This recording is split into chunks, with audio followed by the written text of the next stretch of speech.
வணக்கம். விஎஸ் ஜோதிடம். இந்த ஜோதிட சேனலில் மகர ராசி சனி பகவான் வக்ரம் பெறுகின்ற பலன்களை பற்றி சிறு விளக்கமாகவே பார்த்து விடலாம். மகர ராசி சனி பகவான் ஆட்சி அமைக்கின்ற ஒரு ராசி. மற்றொரு ராசி என்பது கும்ப ராசி. ஒவ்வொரு மனிதருடைய கால் பாதங்களை குறிக்கின்ற ராசி தான் மகரமும் கும்பமும்.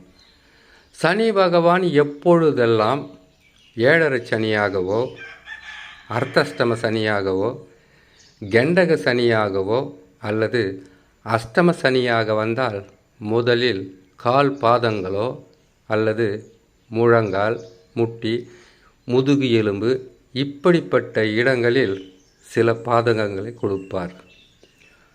எந்த ராசியில் பிறந்தார்கள் என்று தெரியாதவர்களுக்கு கூட கால்களில் வலியும் தேவையில்லாத சில உபாதைகளும் வந்தால் சனியின் பாதிப்பில் நாம் சிக்கிக்கொண்டு இருக்கிறோம் என்பதை உணர்ந்தாலே போதுமானது. எல்லா ராசிக்கும் சனி பகவான், குரு பகவான், ராகு, கேது, சூரியன், சந்திரன், செவ்வாய், புதன், சுக்கிரன் என்று சொல்லக்கூடிய கிரகங்களுக்கு மற்ற கிரகங்களுக்கு நேருக்கு மாறாக ஆட்சி உச்சம் என்று வந்தாலும் சனி பகவானுக்கு மட்டும் மகரமும் கும்பமும் ராசி வீடுகளாக பக்கத்து ராசியிலேயே அமர்ந்திருக்கும். இதுதான் சனி பகவானுக்காக குறிப்பிட்டு இந்தந்த இடங்களில் அமரும்போது இத்தகையான நற்பலன்களும் கெடு பலன்களும் தருவார் என்பது ஜோதிடர்களால் அறியப்பட்ட உண்மை. இந்த சனி பகவான் வக்ரம் பெறும்போது மகர ராசியான உங்களுக்கு எத்தகையான நற்பலன்களை தருவார் என்பதை பார்த்து விடலாம். மகர ராசி சனி பகவான் வக்ரம் என்பது சனி பகவான் இருக்கின்ற ராசியிலிருந்து கணக்கிடும்போது 5ஆம் ராசியில் சூரிய பகவான் சஞ்சாரம் செய்யும் போது சனி பகவான் வக்ரம் பெறுவார். சனி பகவான் இருக்கின்ற ராசியிலிருந்து சூரிய பகவான் 9ஆம் ராசியில் சஞ்சாரம் செய்யும் போது சனி பகவானுக்கு வக்ர நிவர்த்தி ஏற்படும். இருப்பதிலேயே அதி வக்ரமாக என்று சொல்லக்கூடியது ராசிக்கு 6, 7, 8இல் ஒரு கிரகம் இருக்கும்போது அதிகமாக வக்ரத்தை அடையும். அந்த வக்ரகதியில் இருக்கும்போது பாவ கிரகம் என்று சொல்லக்கூடிய சனி பகவானும் செவ்வாய் பகவானும் அந்த கிரகங்கள் வக்ரம் பெற்றால் சுபத்தன்மை வாழ்ந்து நற்பலன்களை தந்துவிடும். சுபகிரகங்கள் வக்ரம் பெறும்போது சுபத்தன்மை மாறுபட்டு அசுப பலன்களை தந்துவிடும் என்பது ஜோதிட விதி.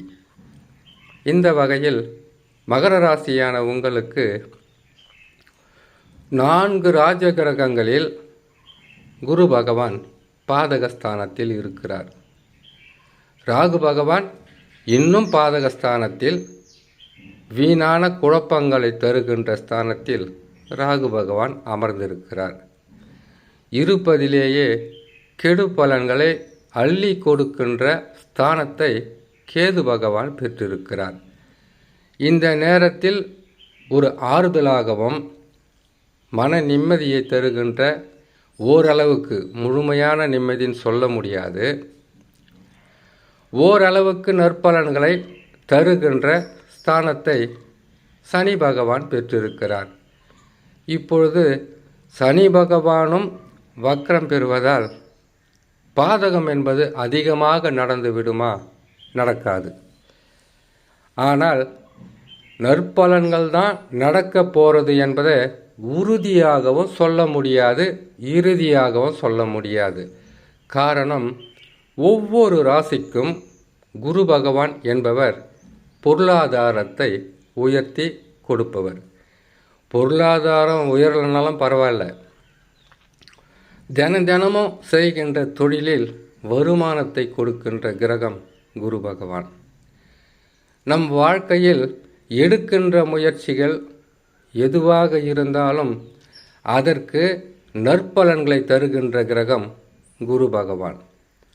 எத்தனை சுப நிகழ்ச்சிகள் இருக்கின்றதோ, ஒரு வீடு கட்டுறதா இருக்கட்டும், ஒரு வீடு கட்டுறதுக்கு இடம் வாங்கிறதா இருக்கட்டும், ஒரு திருமணம் செய்கிறதா இருக்கட்டும், புதிதாக தொழில் தொடங்கிறதா இருக்கட்டும், வீட்டுக்கு கிரகப்பிரவேசம் செய்கிறதாக இருக்கட்டும், அல்லது வீட்டிற்கும் குடும்பத்திற்கும் தேவையான சில பொருட்களை வாங்குவதாக இருக்கட்டும், எதுவாக இருந்தாலும் குரு பலம் மிக அவசியம். இந்த குரு பகவான் நல்ல இடங்களில் நல்ல ராசிகளில் நற்பலன்களை தருகின்ற அமைப்பில் அமர்ந்திருக்கும்போது சனி பகவானாக இருந்தாலும் கெடு பலன்களை தர முடியாது. நிறைய பதிவில் சொல்லியிருக்கிறதா, சனி கொடுத்தால் யார் தடுப்பார், சனி பகவானை கெடுத்தால் அதை யாரால் கொடுக்க முடியும் என்கின்ற வார்த்தைகளை நான் அவ்வப்போது சொல்லுவதுண்டு. ஆனால் சனி பகவானின் கடுமையான தீய பலன்களையும் தடுத்து நற்பலன்களாக மாற்றக்கூடிய மிகப்பெரிய ஒரு சக்தி குரு பகவானுக்கு உண்டு. குரு பகவான் என்பவர் குடும்பத்திலும் சரி, உடல் நலத்திலும் சரி, கொடுத்த வாக்கை காப்பாற்றக்கூடிய அமைப்பிலும் சரி, எத்தனை சுப நிகழ்ச்சிகள் இருக்கின்றதோ அத்தனைக்கும் உதவிகளை செய்வது தான் குரு பகவான். இந்த குரு பகவானே இப்பொழுது உங்களுக்கு ராசிக்கு 6ல் இருக்கிறார். 6ஆம் இடம் என்பது நோய், கடன், பகை, எதிர்ப்பு அல்லது ருணரோக சத்ருஸ்தானம், ரணரோக சத்ருஸ்தானம். இந்த ஸ்தானத்தில் அவர் அமர்ந்திருக்கும்போது குழப்பங்கள் அதிகரிக்கும்.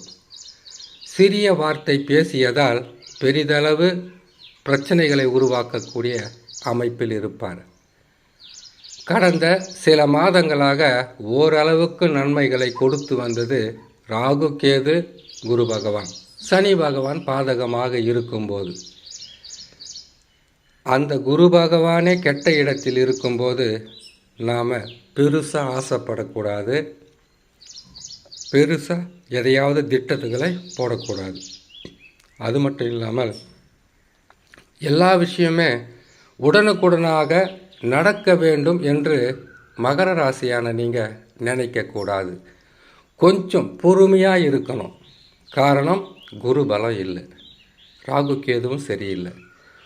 வீணான பிரச்சனைகளில் போய் நீங்களாகவே மாட்டிக்கொள்ளக்கூடிய அமைப்பில் கிரகங்கள் அமர்ந்திருப்பதால் எது செய்தாலும் அதில் ஒரு அமைதியும், சில நேரங்களில் பொறுமையும் நிதானத்தையும் கடைபிடிக்கக்கூடிய ஒரு கட்டாயத்தில் தான் மகர ராசி.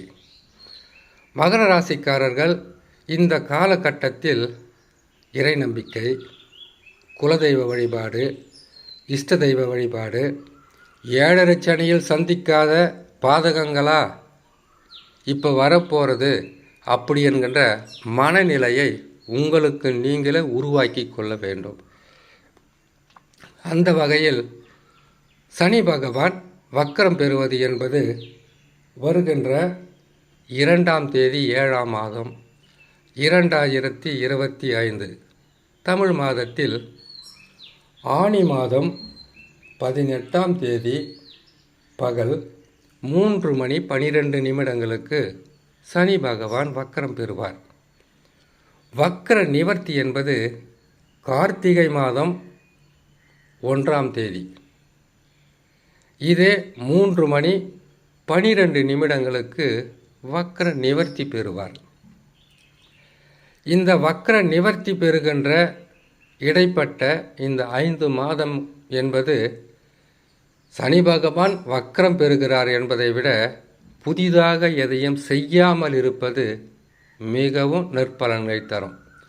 புதிதாக எதையும் செய்யக்கூடாதுன்னா, இயல்பாக ஏற்கனவே நீங்கள் எதையெல்லாம் செஞ்சுக்கிட்டு இருக்கீங்களோ அதை நீங்கள் பல தடைகளும் தேவையில்லாத கஷ்டங்களும் தேவையில்லாத சில அவமான சொற்களையும் தாண்டி கொண்டு வாழ்ந்தாலும் புதுசாக தொழில் தொடங்கக்கூடாது. புதிதாக நீங்கள் வியாபாரங்களை ஆரம்பிக்கக்கூடாது. திருமணம் போன்ற சுப நிகழ்ச்சிகளை நடத்தாமல் இருப்பது நல்லது.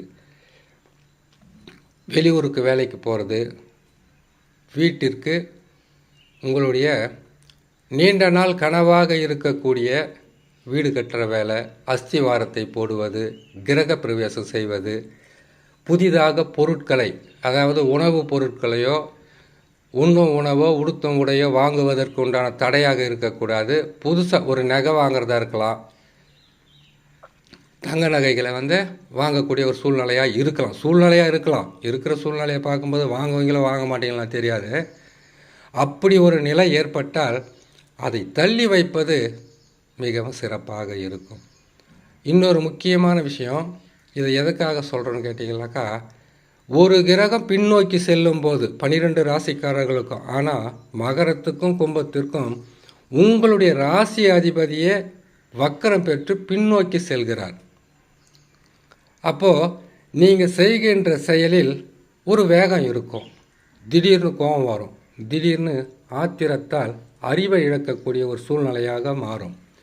வண்டி வாகனங்களில் மெல்லமாக செல்லணும். குடும்பத்தில் வரக்கூடிய பிரச்சனைகளை அமைதி பொறுமையுடன் கையாள வேண்டும். வேலை செய்கிற இடத்துல கூட சரி, நீங்கள் அமைதியாக இருந்தாலும் அவங்க வேணும்னே உங்ககிட்ட பிரச்சனைகளை செய்வாங்க. அந்த நேரத்தில் நேரம் சரியில்லை, கிரகநிலை சரியில்லை, அதனால்தான் இப்படி நடக்குது என்பதை உணர்ந்தாலே போதுமானது மகர ராசிக்காரர்கள். புதிதாக எதையும் செய்யாமல் உங்களுடைய மனக்கவலையும் மனக்குமுறலையும் வெளியில் யாரிடமும் பகிர்ந்து கொள்ளாமல், நீங்கள் ஒரு விஷயத்தை கவனிக்கணும், உங்களுடைய மனவேதனைகளை மற்றவர்களிடத்தில் சொல்லும் போதும் குறைகளை பற்றி சொல்லும் போதும் ஆழம் பார்ப்பாங்க. உங்களுக்கு ஒரு கெட்ட நேரம் வரும்போது அதை கேட்குறவங்க நல்ல நேரம் வரும்போது எப்படி இருந்தவங்க எப்படியெல்லாம் மாறிட்டாங்க பாருன்ற ஒரு பழிச்சொல்லுக்கு ஆளாக வேண்டியதாக இருக்கும். ஒரு பெரிய தத்துவம் இருக்குது. சிரிக்கும் போதும் சரி, சிந்திக்கும் போதும் சரி, மற்றவர்களிடத்தில் நம்மக்கிட்ட இருக்கக்கூடிய குறைகளை சொல்ல வேணாம். கஷ்டமோ நஷ்டமோ துன்பமோ அவமானங்களோ இழப்புகளோ வாழ்க்கையில் வருவது என்பது ஒவ்வொரு மனிதனும் சந்திக்க வேண்டிய ஒரு விஷயந்தான். இதிலிருந்து எவ்வளவு உழைத்து நீங்கள் முன்னேற்றம் அடைய வேண்டுமோ அதற்குண்டான வழிகளை கிரகங்கள் செய்யும். ஆனால் நமக்கு கெட்ட நேரம் இருக்கும்போது மற்றவர்களிடத்தில் உதவிகளை கேட்பதும் உதவிகளை பெறுவதும் அது உங்களுடைய வளர்ச்சி காலத்தில் தடையாக நின்றுவிடும். நான் கொடுக்கலன்னா நீ வாழ்ந்திருப்பியா, நான் உதவி செய்யலைன்னா உன்னால் முன்னேற்றம் அடைஞ்சிருக்க முடியுமா, அன்றைக்கி எவ்வளோ கஷ்டப்பட்டுட்டு இருந்தாங்க, நான் உதவி செஞ்சேன், இன்றைக்கி அவங்க நல்லா இருக்கிறாங்க, நான் கொடுக்கலன்னா அவங்க எப்படி முன்னேறி இருப்பாங்கன்ற வார்த்தைகளை உங்களுக்கு சொல்லி மன வலிகளை ஏற்படுத்துவார்கள். ஆகையால் எந்த காலகட்டத்திலும் நீங்களும் மற்றவங்களுக்கு உதவி செய்யாதீங்க. மற்றவர்களுடைய உதவியும் நீங்கள் கேட்டு நிற்கக்கூடாது. எப்பவுமே பணம் யாரிடமும் கேட்கக்கூடாது. அது கேட்டு உங்களுக்கு கிடைக்கக்கூடிய உதவியாக நீங்கள் நினைக்கக்கூடாது. பாசத்தை கேட்டு பெறக்கூடாது. அன்பை கேட்டு பெறக்கூடாது. உதவியை கேட்டு பெறக்கூடாது. அவர்களாகவே செய்தால் அதற்கு பேர் தான் உதவி. நீங்கள் கேட்டு அதை பெற்றால் அது கடன். ஏற்கனவே பல வகையில் சிக்கல்களை சந்தித்து வெளியேறி இருக்கக்கூடிய மகர ராசிக்காரர்கள் இந்த பாதக பலன்கள் என்பது எவ்வளவு நாளைக்கு இருக்கும்? கெடு பலன்கள் அதிகமாக வரும்போது நமக்கு என்னதான் நடக்குதுன்னு தெரியல என்ற குழப்பங்கள் வரும். ஒரு கிரகம் பாதகமாக இருந்தாலே போராட்டங்கள் அதிகரிக்கும். 3 கிரகங்கள் கடுமையான பாதகஸ்தானத்தில் அமர்ந்திருக்குது. சனி பகவான் மட்டும் நல்ல நிலையில் இருக்கிறார். ஒரு 5 மாதம் பொறுமையாக இருந்தால் போதும், மகர ராசிக்காரர்களுக்கு இந்த பாதக பலன்கள் முழுமையாக மாறும். 5 மாதத்தில் குரு பகவான் அதிசார பயிற்சி பெற்று 7ஆம் ராசிக்கு வந்து விடுவார். பாதகங்கள் குறையும், சாதக பலன்கள் கட்டாயம் நடக்கும். இடைப்பட்ட இந்த சிறிய நாட்களையும் மாதங்களையும் பொறுமையாக கடந்து வந்தால் நற்பலன்கள் கட்டாயமாக நடக்கும், கிடைக்கும். பொறுமை, நிதானம், தன்னம்பிக்கை, தைரியம் உங்களிடத்தில் இருந்தாலே போதுமானது. நற்பலன்களை பெறுவதற்குண்டான வழிகளையே கிரகங்கள் செய்யும் என்று சொல்லி இன்னொரு நல்ல பதிவில் உங்களை நான் சந்திக்கிறேன். நன்றி, வணக்கம்.